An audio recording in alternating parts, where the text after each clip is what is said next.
Magandang oras mga katiats mga kababayan dahil sa very much related si PBBM sa ating mga vlog tungkol sa Marcos Gold at sa Yamashita Treasures ay akin i-upload sa channel na ito ang tungkol sa pagpalag. Pumapalag na ngayon si PBBM, ang mabait na tao. Hindi nga niya pinansin tong mga kung ano-anong mura sa kanya eh. Pinagmumura siya, hindi niya pinapansin. Pero dito dahil sa pamilya niya na ang binanatan, pati yung asawa niya ay patukhang daw, ipa-assassinate daw, at siya at ang kanyang pinsan at iba pa. Diba? So kahit sino ay papalag na dito, lalo na ikaw ay presidente. Presidente ka tapos ginaganito ka, parang ordinaryong tao ka lang. Ikaw ang pinaka-powerful na tao sa Pilipinas. Kaya wag niyong basta-basta ganyanin yan. Ang mabait na tao, kapag yan ay nagalit, puno na ang salop.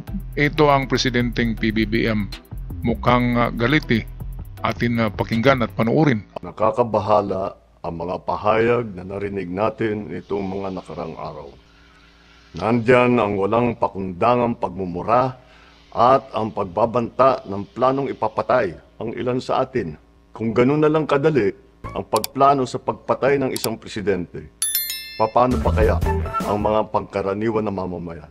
Yung ganyang kriminal na pagtatangka ay hindi dapat pinapalampas. At hindi lang yan pagtatangka ha. Sabi nga ni Sarah, sure ito, sure ako. Hindi lang pagtatangka yan. Talagang sure siya eh. Sabi niya. Kaya gagawin niya. Kaya national security, kahit sino pa dyan, kahit ordinaryong tao ka tapos pagsabihan ka ng kapitbahay mo na ipapatay kita pati asawa mo, talagang ipablatter mo yan. Diba? Ito, presidente to. Ano nga gawin ng presidente? Diba? Hindi lang blatter. Kapag ipapahuli ka, talagang huliin ka kasi chief executive. Siya lahat ang may control sa lahat ng executive department ng Pilipinas. At hindi lang yan, siya ay immune sa lahat ng kaso. Hindi mo siya pwedeng makasuhan, pero lahat ay pwedeng kasuhan niya. Ganyan kapangyarihan ang presidente. Kaya wag niyong basta-bastang lait-laitin itong maliit lang to na tao, pero small but terrible yan. Si PBBM ay napaka-busy sa mga proyekto sa Pilipinas, sa pagkipag-usap sa mga investors, lalo na diyan sa pagkipag-deal sa WPS, sa paghanda sa ating bansa para sa parating na digmaan. Pero anong ginagawa nitong mga kalaban niya sa politika?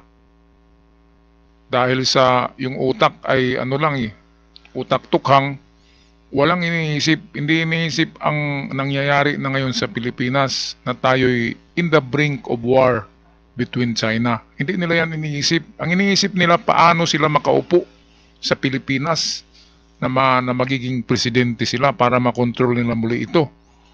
At magiging Queen of Tukhang, di ba? Sabi nung isang vlogger, Queen of Tukhang yan. Yung ama niya ay yun yung hari, di ba?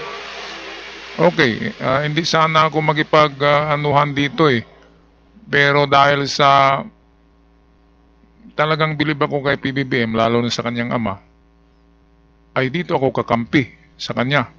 Ba't ako kakampi doon sa kahit presidente ay ipatukhang ka? Ay lalo na tayo, ordinaryong mamamayan, sandali ka lang, di ba? Wala silang regards sa buhay ng mga tao. Walang importansya ang buhay ng mga tao sa mga taong yan. Bawat salita nila ay papatayin, tukhangin. Kaya ibubuto niyo pa ba ang mga taong ganyan? Mamulat na nga kayo sa katotohanan, mga kababayan. Ako, mga idol ko yung mga digong na yan noon. Makipag-anuhan ako dyan eh. Kasi taga Mindanao eh. Minsan lang tayo mayroong presidenteng taga Mindanao. Pero ngayon nakikita na natin ang mga ugali. Okay, balik tayo kay PBBM. Yan ay aking papalagan. Ayan, papalagan As niya. a democratic country, we need to uphold the rule of law. Ako, bilang pinuno ng Executive Department at lahat ng mga nanunungkulan sa pamahalaan ay may sinumpaang tungkulin na tutupdin at pangangalagaan ang konstitusyon at ang ating mga batas. Kaya hindi tama ang pagpigil sa mga halal ng bayan sa paghahanap ng katotohanan. Ayan. Hindi na sanang hahantong sa ganitong drama kung sasakudin lamang ang mga lehitimong katanungan sa Senado at sa House of Representatives. Ang katotohanan ay hindi dapat itokhang. Tapos na sana ang usapang ito kung tuto pa rin lamang ang sinumpaang panata na bilang lingkod bayan Ayan. ay magsabi ng totoo at hindi Oo. hahadlangan. Imbis na diretsahang sagot, nililihis pa sa kwentong chicheria. Ayan, yung kwentong chichirya ay yun yung meron tauhan si BP Sara na Piatos ang apelido at yung pangalan ay pangalan ng karinderya. Kaya natatawa, nagagalit ang mga taga-Quadcom. Bakit nasama ang Piatos ngayon inimbestigahan? Walang taong ganun. Kaya piki. Kaya yung isa, yung Lopez, na contempt. Kasi lahat sila mga sinungaling, hindi nagsasabi ng totoo. Kaya ang nangyayari, kulong. Pero don't worry kasi mga 5 araw lang naman yan na pagkakulong diyan sa Congress. Pero dito kay PBBM, ang tagal-tagal nang nanahimik nito kahit na pinagmura siya ni Digong, pinagmura ni Sara, pinagmura ng kung sino-sino, ay walang ginawa eh. Kasi napaka-busy ng taong ito sa WPS lang. Napaka-busy niya. Sa pag-usap ng mga investors, ay napaka-busy talaga niya. Pero itong kabilang panig, busy sila kung paano sisirain si PBBM para sa susunod na halalan ay matalo ito. Kaya lang, ang kanilang ginagawa ay paninira ng puri, paninira ng dangal ng tao. Dapat gumawa sila ng mga magagandang bagay para bibilib tayo dyan. Di ba? Ang ginagawa ay nagmumura, sumisigaw, ipatukang ka. Walang ipapakitang magandang ehemplo. Kaya tuloy maraming DDS ngayon na nahimasmasan at nakikita nila naging neutral.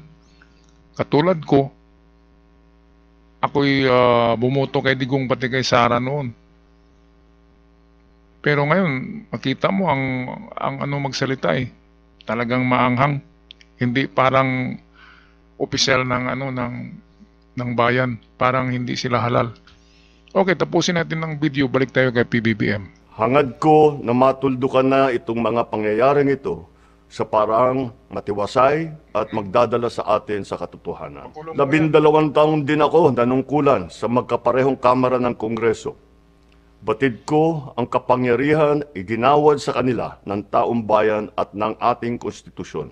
Dahil dito, iginagalang ko ang kanilang gawain bilang isang independenteng sangay ng ating republika. Kahit ang buong executive branch, lahat ng mga ahensya Lahat. ay hindi nakakaligtas at parating sumasailalim sa kanilang masusing pagsusuri. Ganyan Bilang talaga isang yan. bansa, Oh. marami tayong mga paghamon na dapat harapin at mga suliraning dapat bigyan ng lunas. Sa kabila ng mga pambabatikos, nakatuon ang aking pansin sa pamamahala. Tama. Ngunit, hindi natin ikokompromiso ang rule of law. Kailangan manaig ang batas sa anumang sitwasyon, sino man ang tamaan.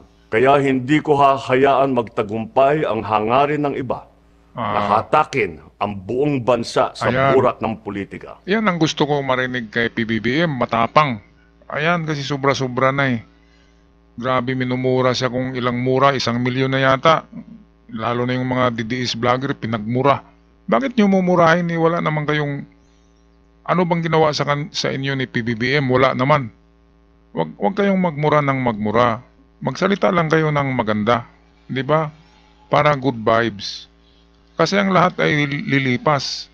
Ang panahon nila Duterte lumipas na, bagong panahon na ngayon. Kaya kung sino ang magaling, maganda, mabait, doon tayo, di ba? Okay, so ito ang final words ni PBBM. Atin pakinggan. Igalang natin ang proseso.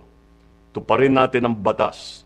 Alalahanin natin ang mandato na pinagkatiwala sa atin ng milyon-milyon na Pilipino. Magtrabaho po tayo sa ikauunlad ng Republika ng Pilipinas at para matamo ang bagong Pilipinas. Ayan, maraming salamat PBBM.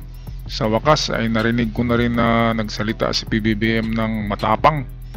Puno na ang salop ng taong ito. Mabuhay PBBM. Mabuhay at ating suportahan pa rin magaling na presidente. At ako'y magpaalam na. Maraming salamat. God bless us all at huwag kalimutan mag-subscribe sa ating channel para palagi tayong updated sa mga uploads. Paalam!